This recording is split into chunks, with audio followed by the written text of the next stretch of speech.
Kamusta mga kaibigan? Halina at ating pakinggan ang isang kwento na magbibigay sa atin ng inspirasyon, saya at kilig. Pero kung bago ka pa lang sa aking channel, paki-click ang subscribe button, pati na rin ang bell icon para lagi kang updated sa parating pa na upload. Nagtungo si Miguel sa bar na pag-aari ni Alvin. Kailangan ko na makakausap ngayon. May hindi sinasabi sa akin si Ramona tungkol sa batang nakita ko kanina na kasama nila sa mall. Bro, sigurado ka ba sa nakita mo? Wika ni Alvin. Bro, maniwala kayo sa akin. Sigurado akong anak ko ang batang kasama nila. Nakita ko rin ang pamumutla ni Ramona nang tanungin ko siya tungkol sa bata. Kahit papa ang tawag niya kay Harold, ay nakasisiguro akong anak ko ang batang yon. Naramdaman ko din ang tinatawag nilang lukso ng dugo. So, anong gusto mong gawin ko? Ani Alvin. Tulad ng dati bro, alamin mo kung anak ko ba ang batang yon. Alam kong kayang-kaya mo yan at may tiwala ako sa'yo. Ikaw lang ang maasahan ko ngayon. Alamin mo rin ang mga bagay-bagay tungkol kay Ramona at kay Harold. Name your price, kahit magkano bro, malaman ko lang ang totoo. Okay bro, ihanda mo na ang Ferrari dahil bago matapos ang linggong to ay makukuha mo na ang mga impormasyon na gusto mong malaman. Siguraduhin mo lang at matatanggap mo ang gusto mong kabayaran. Wika ni Miguel. Maya-maya ay may tinipa si Alvin sa kanyang phone. Hindi nagtagal ay may tumawag sa kanya. Maiwan ko muna kayo dyan. Kailangan ko lang sagutin ang tawag na to. Paalam niya. So bro, kung anak mo pala ang batang yon, ibig palang sabihin ay matagal ka ng tatay? Seryosong wika ni Andrew. Malakas ang kutob ko na anak ko ang batang yon. Kamukhang-kamukha ko siya at hindi maipagkaila na ako ang kanyang ama. Napakalayo ng itsura niya kay Harold, kaya alam ko at nararamdaman kong anak ko ang batang yon. Paano kung anak mo nga ang batang yon? Ano ang gagawin mo? Matamang tanong ni JV. Pag napatunayan kong anak ko nga ang batang yon, ay may matindi na akong dahilan para lalong bawiin ang pamilya ko sa Harold na yon. Hinding-hindi ako papayag na lumaki ang aking anak na iba ang kinikilalang ama. Ipaglalaban ko ang dapat ay akin. Wika niya. Kung sakaling ang anak mo yun bro, ngayon pa lang ay masaya na ako para sa'yo. Let's drink to that. Masayang wika ni Mike at nag-cheers silang lahat at sabay-sabay na inubos ang laman ng alak sa bawat shot glass. Nang makarating si Ramona ng mansyon ay hindi maalis sa isip niya ang pagkikita na mag-ama kanina sa mall. Alam niyang gagawin ni Miguel ang lahat para malaman ang katotohanan tungkol sa pagkatao ng kanyang anak. Pabaling-baling siya sa higaan at hindi makatulog. Natatakot siyang malaman ni Miguel na anak niya si Vince. Hindi mahirap para dito na malaman ang katotohanan dahil dala-dala ng anak niya ang apelyido nito. Para siyang mababaliw sa kaiisip. Kailangan ko na bang sabihin sa kanya ang pagkatao ng aking anak o bumalik na lang kami sa Amerika at tuluyang ilayo ang aking anak sa kanya? Sambit niya. Maya-maya ay tumunog ang kanyang phone. Hello? Sagot niya. Hello Ramona, kamusta ka na? Sagot ng nasa kabilang linya. Napatutop ang kanyang kamay sa kanyang bibig. How did you get my number? Kinakabahan tanong niya. I have so many ways, you know me. Nakangising sambit nito. We need to talk. Alam kong alam mo kung ano ang ibig kong sabihin at ano ang gusto kong pag-usapan natin. It's late Miguel, gusto ko nang matulog. Wika niya at pinatay ang kanyang phone. Maya-maya ay nakatanggap siya ng text message mula kay Miguel. I miss you and I love you with all my heart. Good night. Pagkabasa ng text message ay pinatay niya agad ang kanyang cellphone. Naguguluhan siya, bakit nito sinasabi sa kanya ang mga bagay na yon samantalang may Patricia na siya. Nakuha ni Miguel ang number ni Ramona sa pamamagitan ni Alvin. Marami itong connections kaya napakalaking tulong yon para makuha ang ilang bagay na gustuhin niya. Tuwang-tuwa siya na makatanggap ng text galing kay Alvin. Numero ni Ramona ang natanggap niya. Hindi na siya nag-aksaya ng oras at tinawagan agad ito. Marinig lamang niya ang boses nito ay masayang-masaya na siya. Ilang araw ang lumipas at wala pa rin siyang naririnig na kahit ano kay Alvin. Maya-maya ay tumunog ang kanyang cellphone. "Hello bro, anong balita?" Tanong niya sa kabilang linya. "Bro, kung hindi ka busy, pumunta ka sa opisina ko mamayang after lunch. May ibibigay ako sa'yo." Wika ng nasa kabilang linya.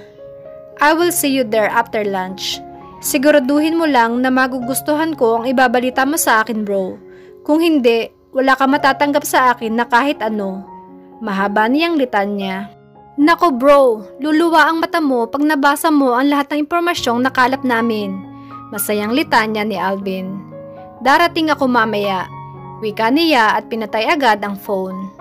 Kinuha niyang muli ang kanyang phone at tinipa ang numero ng kanyang sekretarya. "Hello sir, napatawag po kayo?" "Cancel all my meetings today. I will not make it. Something important came up." Litanya niya. "Okay po sir," saad ng sekretarya. Umakyat na siya sa kanyang silid at naligo. Nakaramdam siya ng excitement sa kung ano man ang matutuklasan niya mamaya sa pagkikita nila ni Alvin. Alam niyang marami siyang malalaman sa mga nangyari kay Ramona sa loob ng 5 taon. Iniabot sa kanya ni Alvin ang isang folder na naglalaman ng dokumento. Isa-isa niyang inilabas ang lahat ng laman ng itim na folder. "Ano ang ibig sabihin nito bro?" Gulat niyang tanong. "Ayan na ang ebidensya bro. Tama nga ang kutob mo na anak mo ang batang yon." "Vincent Montenegro?" Naluluhan niyang saad. "Oo bro, daladala ng anak mo ang pangalang Montenegro. Wala siyang balak itago sa iyo ang anak mo," saad ni Alvin. "Pero may problema pa tayo bro," dugtong niya. "Problema? Anong ibig mo sabihin?" Takang tanong niya sa kaibigan. "Wala kaming makuhang impormasyon tungkol kay Harold at kay Ramona. Hindi nila hinarang ang pag-imbestiga sa anak mo, pero hinaharangan nila ang pag-iimbestiga sa mga Miranda. Wala silang balak na itago ang anak mo, kaya hinayaan nilang malaman namin ang tunay na katauhan ng bata. Pero nakakapagtakang wala kaming mahagilap na kahit ano tungkol kay Harold at kay Ramona." Mahaba niyang paliwanag. "Ano ba ang tinatago ng mga Miranda? Ayaw ba nilang malaman ko kung ano ang relasyon ni Ramona kay Harold?" Nagngangalit niya sambit. "May isa ka pang dapat malaman bro." Wika nito. "Spill it out," utos niya. Hinagis nito sa table ang isang brown envelope. "Open it." "Ano naman ito?" Takang wika niya. "Just open it bro and you'll be surprised." Nakangisi nitong tugon.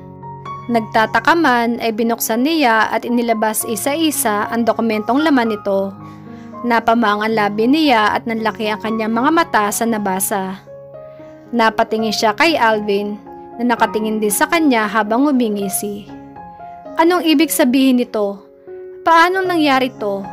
Pagtatakang wika niya. "Tama yang nababasa mong impormasyon na yan. Ang mga China Mall at mga Chin's Hotel na nakikita natin ay pag-aaring lahat ni Ramona." Ngising wika nito. "Pero papaano nangyari yon?" "Base sa nakalap naming impormasyon, mula nang itanayo ang mga yan ay nakapangalan na ang mga yan sa kanya. Hanggang dyan lang ang nakalap namin, pero huwag kang mag-alala. Dahil gagawin namin ang lahat para mas makakuha pa kami ng impormasyon tungkol sa pagkatao ni Ramona," saad ni Alvin. "Gagawin ko ang lahat para malaman ang katotohanan. Gusto ko siyang mabawi sa lalaking yon. Mahal na mahal ko siya. Matagal ko siyang hinanap. Ngayong nalaman ko na may anak pala kami, lalong hindi ako titigil na mabawi siya sa mga Miranda." Wika niya sa kanyang kaibigan. Batid ni Harold na pagkatapos makita ni Miguel si Vince, ay gagawin nito ang lahat upang malaman ang katotohanan tungkol sa pagkatao ng anak ni Ramona. Hindi niya ipagkakait dito na malaman ang tungkol sa bata. Napag-usapan na ng pamilya Nahahayaan nilang dalhin ni Vince ang pangalan ng Montenegro. Isa pa, karapatan nitong malaman na siya ang ama ng bata. Pero ang hindi niya hayaan ay ang malaman nila kung sino ba talaga si Ramona. Mabaliw kayo kakaisip at kakahalukay ng impormasyon tungkol kay Ramona. Pero wala kayong mapapala. Sapat na alam mong ikaw ang ama ng anak niya at siya ang nagmamay-ari ng Chin's Hotel at China Mall. Alam kong pinagdududahan niya na may relasyon kaming dalawa ng kapatid ko. Gusto ko lang muna makipaglaro sa inyo. Miguel, huwag kang mag-alala. Gusto ka namin para sa kapatid ko. Natutuwa lang ako makipaglaro sa inyo. Gusto ko lang makita kung gaano kalakas ang impluwensya na malaman ng tungkol sa pagkatao ng kapatid ko. Sa ngayon, sige, magselos ka muna. Para naman malibang ako habang nandito ako sa Pilipinas. Masayang bulong ng isip niya. Hey Pumpkin, ano bang iniisip mo dyan? Wika ni Ramona. Yung hilaw kong bayaw, sabay tawa niya. Ha? Si Miguel? Kuya, may asawa na yung tao, kaya imposibleng maging bayaw mo pa yun. Nope, Munchkins. Your Miguel is still single. No commitment, no wife, as in single. Litanya niya. Sigurado ka ba dyan, Pumpkin? Gulat niyan tanong. Siguradong sigurado ako, Munchkins. Mahal mo pa ba siya? Tanong niya. Yumuko ito at tumango-tango. Look at me, Munchkins. Gusto kong marinig. Nag-angat ito ng paningin at tumingin sa kanya. Yes, I still love him. I love him very much. Hindi nagbago ang pagmamahal ko para sa kanya. Hindi ako tutol at alam natin ganon din si Dad. Pero wag kang lalapit sa kanya. Hayaan mong siya ang gumawa ng paraan. This is so exciting, don't you think? Nagtaas lang ito ng kilay sabay talikod sa kanya. Kailangan kong paghandaan ang gagawin nilang hakbang. Alam kong hindi pa sila tapos. Ano kaya ang magiging reaksyon niya kapag nalaman niyang ang babaeng mahal niya ay 10 beses ang higit na yaman kaysa sa kanya? Kung tutuusin, ay kayang-kaya kong pabagsakin ang kanyang negosyo. Pero wala naman siyang ginagawang kasalanan kung hindi ang mahalin lamang ang aking kapatid. Sa loob ng 5 taong paghahanap niya sa kapatid ko, ay nakita ko naman ang pagiging porsigido niya, kaya nga hindi ako tututol kung sakaling tanggapin siya ni Ramona. Hahayaan namin silang buuin ang kanilang pamilya. Mahal na mahal ko ang kapatid ko, kaya gagawin namin ang lahat maging masaya lamang siya. Ngayong nalaman na ni Miguel na anak niya si Vince, ano kaya ang binabalak niyang gawin? Matuklasan na kaya niya na ang lalaking pinagseselosan niya ay kapatid ni Ramona? Sabay-sabay nating alamin sa susunod na kabanata ng ating kwento. Maraming salamat!